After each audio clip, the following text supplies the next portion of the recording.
7, 6, 5, 4, 3, 2, 1, 0. Women's Wrestling Talk, the #1 women's wrestling network on the planet.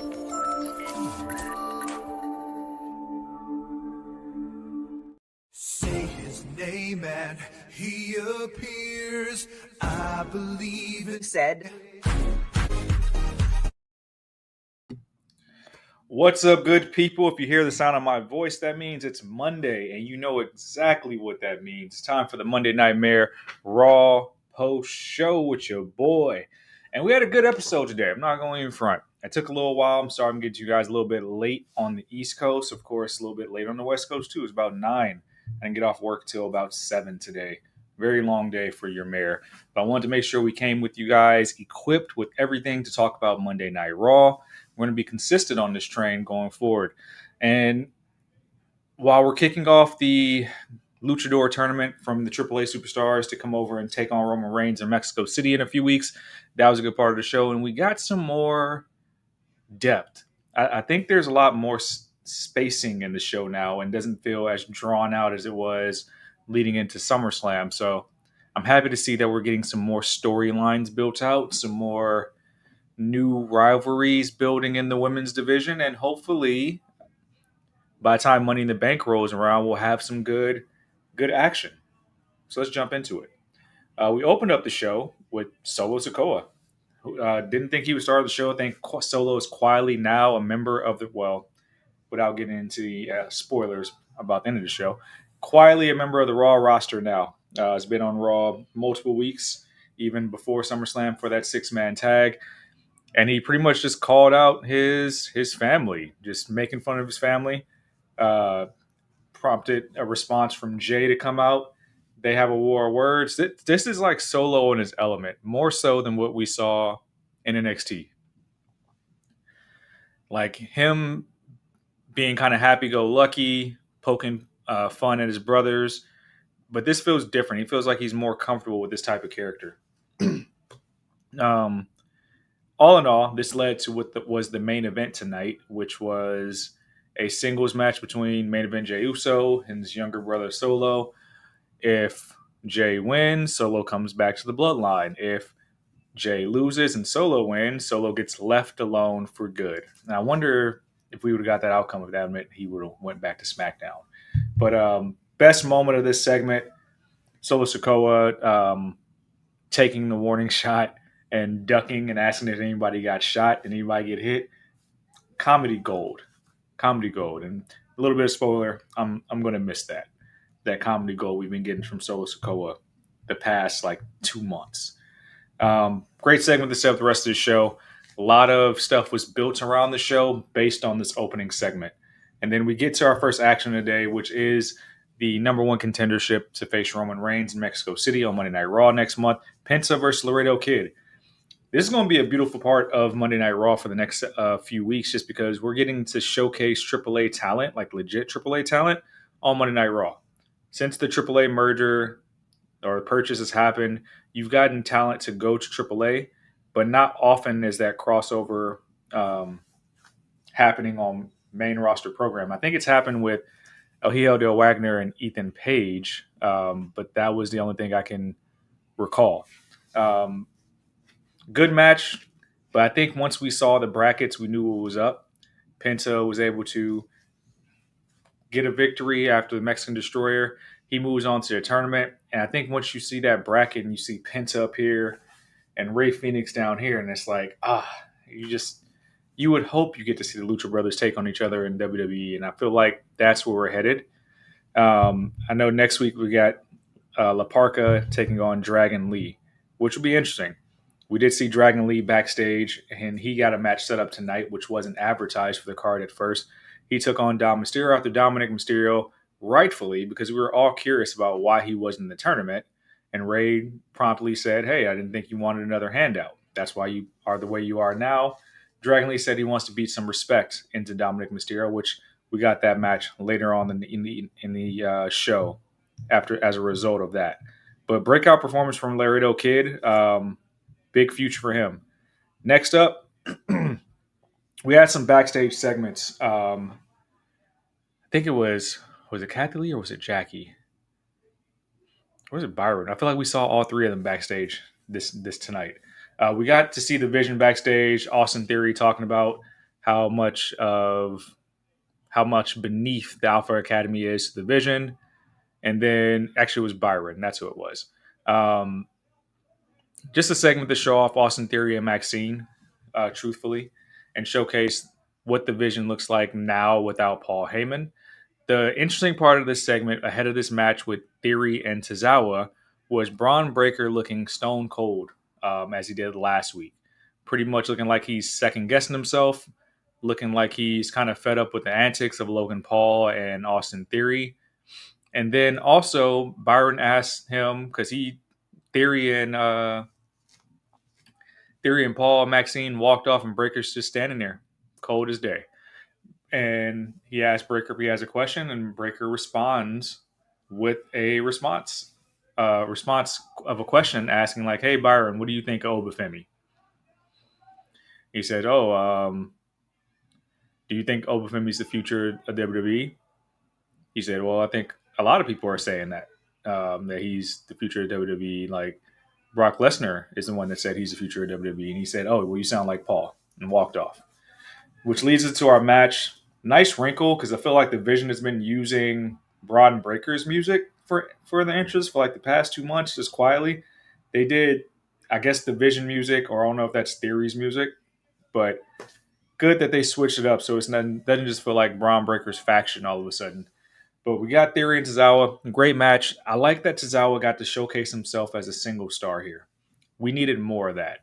I think we forget that how Tozawa held down the Cruiserweight division and held down 205 Live for so long, because it was this like a decade ago? I don't know how long ago it was, but he is a valid single star that's been stuck in purgatory and then tag team action now for so long. So it's good to just see him have a match and showcase everything he could do. Unfortunately, Austin Theory did win this match clean after hitting, they call it like lights out. I don't know what they called it, but Austin Theory hit him with a stiff forearm, like a ripcord forearm, which was fun to see. Austin Theory is a great wrestler, and I'm really hoping that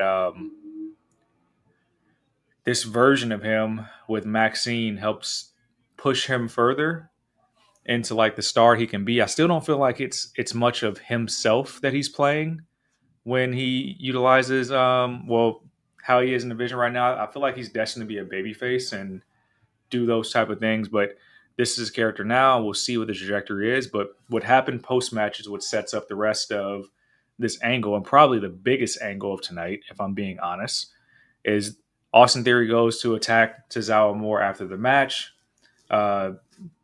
Similar to what they did to Joe Hendry, I think a couple weeks ago now. And staff, security, whatever, Adam Pearce, they all come out and stop Theory from doing so. Braun goes to the ring to set up the spear on Tozawa, which prompted the music of the ruler. Say his name and he appears. I mean, I guess it's Oba's thing now. And the shot of Oba, just the silhouette in the blue light, and then they even showed his shadow in the arena in Norfolk. Beautiful, beautiful touches to like what this character is going to be. And Oba marches to the ring, makes light work of Theory, who ran up, and then he also gets into the ring with Braun Breaker. Then everybody gets between them, and you just have this big fight feel of like, okay, we're going to tease this, but we're not going to do it right now. But we're showing you what's going to happen soon. And I wonder how long they're going to allow these back and forth segments to happen until they let these two men tangle up with each other, or if they're going to save it for a big PLE, because like it seems like it's too big for Saturday night's main event on September 6th. If I'm being honest, it feels like it's too big for Money in the Bank. And I just don't know how much they're going to tease this and when they'll actually do it. And I approve of this because this is actually a really dope side quest. Like, we know Oba took out Brock Lesnar, and he still has his rightful title match. Whether it's going to be Roman or Punk, we don't know. But this feels like a good side quest. Like, the Brock Lesnar stuff felt like it was drawn out. It should have been one and done at Mania. They drawn it out 3 matches. This feels like a very meaningful side quest for Oba. and it also helps pull Braun Breaker out of obscurity, who is like really who we saw like at that tier not that long ago. So I feel like it's a good move for both parties, and I hope they do it on the right stage because it's such a huge match. And honestly, I would hold this off until Survivor Series and outside of the 2 War Games matches, make it feel like really meaningful having Oba versus Braun Breaker, who's the future of WWE. What's up, Annette? How you doing? And yeah, I'm gonna get to that women's tag team match very soon. But that was a great match with Tozawa and Austin Theory, and I'm pretty sure we'll see more with the Vision taking on Alpha Academy, and Otis will be returning soon. But really dope to see Tozawa like get his flowers because he's been with the company a very long time, and it was just good to see him get a singles match. Next, we had a segment. Before I get to this segment, I want to talk about what happened backstage. Paul Heyman and Braun Breaker did have a segment backstage. Paul, always lovely to see Braun Breaker, I'm sure. He asked Paul a question. Like, you saw what happened again. Obafemi got in my face. He's like, Paul, do you think that Obafemi is the future of WWE? He said, well, Brock Lesnar said Obafemi is the future of WWE. And they just had this weird standoff. And Paul pretty much said, well, like, what are you going to do about it? Type thing. So I think it's going to lead to this thing where Heyman pulls Braun Breaker away from the Vision. I mean, they had the little Heyman guy stuff in NXT, and Braun Breaker's going to be his like next Heyman guy. We'll see. But there's so many layers to this Oba and Braun Breaker stuff that, again, we have lightning in a bottle, and hopefully they do it right.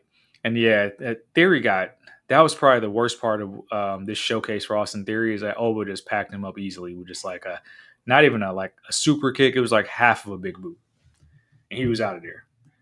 So we'll see what happens. And we can't forget that Bronson Reed should be back sometime soon as well. We hear from Stephanie Vaquer, who returned last week after months of being out of action to take out the Judgment Day with Liv Morgan, and she's pretty much tonight made her mission clear. She's back to get her title. She's back to beat the shit out of Liv, but she's going to take out each member of the Judgment Day one by one. Raquel, Roxy, and then Liv said that Roxanne, you can get it.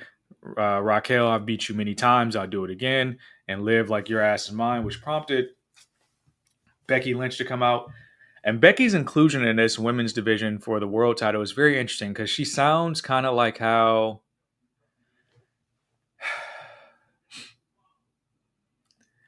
her beef is not with Liv. Her beef is with the women's division. And it sounds like she's saying that the women's division is being held back. And she said, hey, Liv's not doing nothing with it. Stephanie, you didn't do anything with it. The title belongs to me because I can kind of take it to new heights type of feel. And she even took shots at Stephanie's injury, saying, like, I don't know if you're some badass that's rushing to get back because you want to fight, or if your body's giving up when your mind doesn't know how to. And that was like such a deep cut. I'm like, damn, okay. Saying that you didn't do anything with the title. That title belongs to me. And it's almost like a parallel to what Grayson Waller said about the men's division NXT, but it's like, it doesn't sound like something a Becky character would say. It sounds like something that I've heard Charlotte would say, but it's probably going to lead to a triple threat. I don't know if we're going to pull the belt off Liv because she's promo work and everything is good. She just showed up in AAA just this past weekend. I think it's meant to put a shot in the arm in the women's division, having Becky back and not going after the IC belt, but going after the women's world title. But it's very interesting. Great promo work from Vaquer. I think we want to see more of that from her. That she can stand on her own too in a promo battle. And I'm pretty sure we'll have more back and forth with her and Becky Lynch. But Becky Lynch being in a world title picture, maybe it's a good thing for the Raw women's division. And the fact that she's still tweening, she's not babyface, she's not exactly heel, she's just here because she feels like she has to carry this division. And I think that's a good thing. Can I just say it sucks how it seems to confirm that they put a pause in the division until Vaquer return. Yeah, Yeah, that's exactly what happened, unfortunately. That's 100% what happened. And unfortunately, it took place over the entire summer. Like it played out in real time that we didn't have movement because that's the story right there. We could have elevated so many other people. We could have had open challenges. Well, we know we don't really like open challenges, but there's so many things we could have done to keep the women's division going forward in that time frame. And it makes it feel like, okay, did we eclipse 100 days just to drop it to Vaquer? Or maybe is that why Becky's in the division now, to give us that curveball and add more star power to it? I don't know. I have no idea. And yeah, we ought to talk about EO in a second. Next up, we had Dragon Lee versus Dominic Mysterio. I'm just gonna rip the band-aid off here. Dragon Lee won this match, and I don't know what we're doing with Dom because the reports are out that Dom was unhappy with his presentation on WWE programming versus programming in AAA. Very different. AAA Mega Champion. He rocks the belt proudly across all brands. I just found out that Dom hasn't won a WWE match, I think, since June was the metric. And maybe we had Dragon Lee win this match because he's still in the tournament. He's going to be taking on La Parca next week. But the losses for Dominic, while still positioning him as this like threat in AAA, now having Omos by his side, very weird. Very weird. Two parallel worlds that are showing up, and it's not making Dominic Mysterio look like any type of major player when you talk about the future of WWE being Oba, being Braun Breaker. You can look at Trick Williams, look at Carmelo Hayes. Like, Dom is right there. It was arguably like a very big star. It still is. So very interesting that he's taking all these clean losses. Wonder what you got. What do you guys think of that? I thought that was very interesting once I saw the stat that he hasn't won a match in so long. But what happened after the bell was a more telling thing because Big Cass made a beeline for Dragon Lee, takes out Dragon Lee with a big boot. Don't know what we're doing here. Told you guys last week. After all those vignettes and the presentation for Big Cass, I thought it would mean more if he took out a champion. I'm not saying he has to go full Roman, but he could have went for Chad Gable. I thought it would have been kind of badass if he gunned for Oba. Doesn't say he has to beat Oba, but he's kind of taking on everybody that I see like smaller than him. And even Corey Graves said, hey, yeah, consecutive weeks you've attacked people after they had a match. This prompted Javon Evans to come back and try to get his lick back. He got the upper hand for a little bit, but still it just wasn't Big Cash just being too much. Took out Javon Evans. And then the tagline is like, hey, he's not here for anything personal. He's just here to stack bodies. But why? Why Javon Evans? Why Dragon Lee? That promo last week backstage wasn't enough for me to say, like, hey, we've spent all these months talking about Big Cash returning to the company, and this is the pool of talent that he's taking issue with. Like, I don't understand. It feels like we just like inserted him into Monday Night Raw and into WWE instead of him being a big deal. It just, I don't know, kind of rubbed me the wrong way.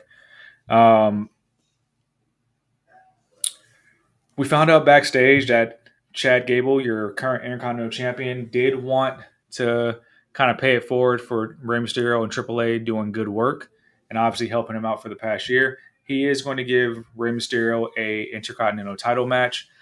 They didn't really clarify when it would be. I kind of got the vibe that it would be on AAA programming.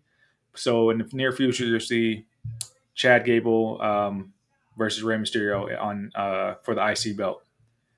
Tag team match. The Judgment Day taking on Sol Ruca and a mystery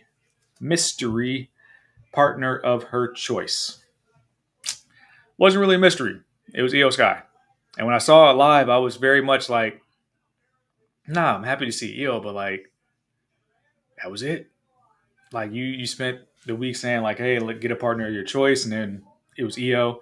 Even before the match, we had to squeeze our Danhausen segment in here. Danhausen says, hey, so Rucahausen, I'll do it for a discount. But Sol tells him that the spot is filled. And I don't know why we even need to do that. We just had to get our Danhausen segment on television. But Io Sky, Sol Ruca taking on Judgment Day. They would pick up the victory, and they looked very good in tag team action. So much so that they were practicing their high fives after the match. Sindel, what do you think? It feels like they might be making these two ladies a tag team, even judging by Lyra confronting both ladies after the match and saying, like, what makes you think that you're going to go after the title that I helped create, that I built? And I bet you feel so happy about yourself finding somebody that would be your friend and team with you. Um, Lyra's doing great character work. I love the fact that she's talking in her interviews about going after the IC title still. And it's only a matter of time that she gets a match against Raquel. And I think Raquel is actually going to hold it for a long time. Sol stating that she wants in on the IC title belt. So keeping that prestige, keeping the division alive. I would like to see Ivy now in the division. And I don't know if Jordan Grace is still on SmackDown. I would love to see that too. But it felt like this was a kind of a bridge to making Sol and Io a tag team, which I don't know if I really like. I think it would help Sol acclimate more into the main roster. But for Io, it feels like such a downgrade, and I would just want Io to possibly go to SmackDown if she's not going to be considered in the upper echelon on Monday Night Raw.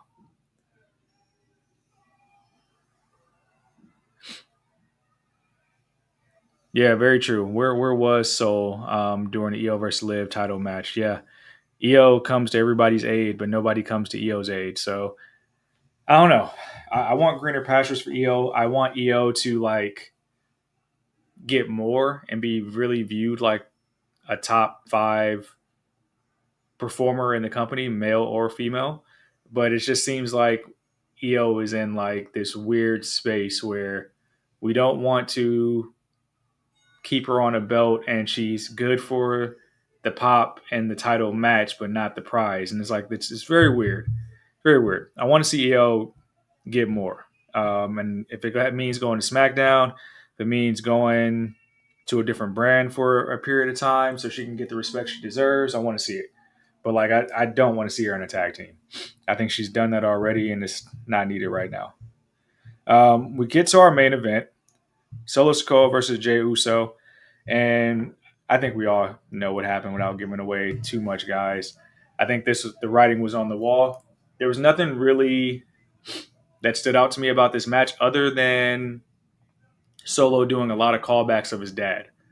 Like the clap on the side before the hip attack, the drop on the stop of in the middle of the ring to Jey as well. There were a lot of Rikishi callbacks in this match. And I wonder if that was because this is going to be Solo's last time for a while operating in a babyface capacity. Same thing happened in most of the other matches that you see with the Bloodline. Big Jim came out to kind of interfere, distract Solo just enough for Jey to hit a spear, hit a splash, 1, 2, 3. Solo is back in the Bloodline. Not as violent, I would say, as the match between Roman and Jacob. But after seeing Royce Keys get demolished last week, I don't think you can be as violent as that was in that main event. But now all eyes point on Monday Night Raw next week when Roman Reigns is going to be back in town and it's going to be Acknowledgement Day, just like it was with Jacob. And Acknowledgement Day means Solo is back in the family. He lost to Jey. He's going to have to answer to Roman Reigns. This was not a Roman Reigns called play. Jey said he was going to do what Jacob could not do and bring Solo back to the family, and that's exactly what happened. And now eyes kind of turn to LA Knight because there was a cryptic message from Solo earlier in the night where he says, like, hey, I know you don't need my help, but don't say I didn't warn you. It's not just you versus Roman. This is you versus the whole family. So maybe he was speaking in futuristic terms, saying like, hey, I know I might have to be with the family again, and that means I'm going to have to get you too. So that's where we're at. Through all LA Knight's paranoia, thinking that he was going to join the Luchador tournament, being told like, hey, it's just for Luchadors. And then Jacob walking up to LA Knight and saying like, hey, like if Roman give me the green light, I'm a dog walk your ass. And that's where we're at. We're at what LA Knight was complaining about on the mic the past several weeks, that these bloodline shenanigans, it's the whole bloodline back together with the even greater enforcer than Solo Sikoa with Jacob Fatu and just LA Knight. He has no LIs. It was brought up to our attention that Royce Keys is out indefinitely, I think with a think crushed larynx or something like that Michael Cole said. But man, I do not know what to think about the trajectory of Monday Night Raw at the Bloodline now. Like, are we going to get Sammy back? Is Sammy going to get so pissed off with Nick Aldis that he goes back to Raw and now he's with the Bloodline? There's so many layers that we can go to with Monday Night Raw. And that's what makes the Braun Breaker, Obafemi side mission so interesting to me. And like, I don't know how long we're going to do that and what it means. Because the more interesting thing with me right now would be if Obafemi chose Roman Reigns, and now Roman Reigns has his whole army to throw at Oba, and he's just going through all of them to get to Roman. Eventually, we're going to probably get that. And it's like so much that we can do there. But no, that was not a flat ending. I think we needed a cool off period, because last week was like brutal as hell with Jacob and Royce Keys. But from that 6-man tag, them losing that match, they've eliminated everybody but LA Knight. Solo's now back with the Bloodline. All the fun, happy-go-lucky Solo. I wonder if he'll be the silent enforcer again. Yes, he's back in the Roman Vortex. Yeah, so you want some thoughts on the SmackDown Women's Division. And in what regard? Are we talking about Chelsea being the interim champion and now having a broken orbital bone? Or are we talking about the depth of the division? Like, what exactly in the division? Because if I'm being honest, the division is stacked. SmackDown Women's Division has a lot of mouths to feed, and not exactly every woman is featured on television now. You got Jade and her baddies. You got Fatal Influence. Rhea's going to be gone for the foreseeable future. Tiffy's in the mid card and has who's a challenger right now? It feels like JC's about to challenge for the title this Friday, and I feel like she might actually win it because Fatal Influence is getting pushed so hard right now. You still have Jordan Grace nowhere on television right now. And I don't know if the broken orbital bone is going to be meaning that Chelsea Green is going to relinquish that title, or if she's going to rock the dashing Cody Rhodes mask for a while and not actually compete. Don't know what it means. And it's still a very much not secret that Lola Vice is going to be on the blue brand. So I don't know. Don't know what we're going to do, but there are a lot of women to feed on the SmackDown brand, whether you're in a faction or not, because there's probably some names I missed that aren't featured every single week. Blake Morosa hasn't even had a televised match yet. She didn't took out some people backstage left and right, but still hasn't had a televised match. So that's another woman who should be elevated almost instantly whenever they pull the trigger. So I'm interested how they're going to maneuver that around. I think SmackDown's back to being a 2-hour show for the time being, but I know it's moving back to 3. So once it moves back to 3, I think they'll have more space to tell all these stories. But they have to do something. I mean, the tag division is still primarily, for women's tag division, is still primarily on SmackDown. Julia is there. I mean, at this point, I feel like Julia should possibly be on Raw. Like, why not? There's just too many mouths to feed, and you currently still have call-ups pending as well. But the cool thing is, now we have Monday Night Raw, we have NXT, we have, to some extent, TNA, because NXT talent can go there. We have AAA Saturday nights. I didn't even remember. We have Evolve on Wednesday because we've seen Natalya and Evolve. We have SmackDown on Fridays. There's literally programming 6 days a week. So if we can just space things out, there's a space for every single superstar to kind of like find their foundation. But we got to make it meaningful. I don't know. I would like to see more specialty programming. It seems like Main Event on Wednesdays has become kind of a specialty program because you can see like the Creeds, you can see Kit Wilson, you can see Ivy Now, Jordan Grace has been wrestling there. But by specialty programming, I think that's why having the Speed Championship on Twitter was good, because it was its own section of wrestling where you can kind of see people who don't get on network television every single week. Stuff like that was important, and this is really just my TED Talk to bring back the Mixed Match Challenge on Facebook Watch. Let's just bring it back. Get the couples, get the awkward pairings. Let's just bring it back. I'll tune in every single week.